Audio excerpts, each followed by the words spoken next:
السلام علیکم ورحمۃ اللہ وبرکاتہ۔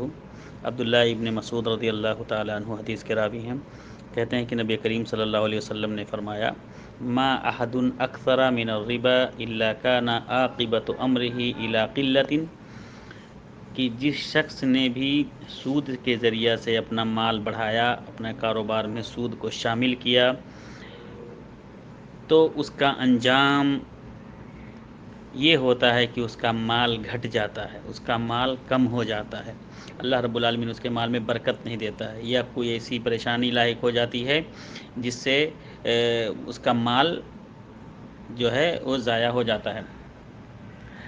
اسی لیے آدمی مفلس ہو جاتا ہے۔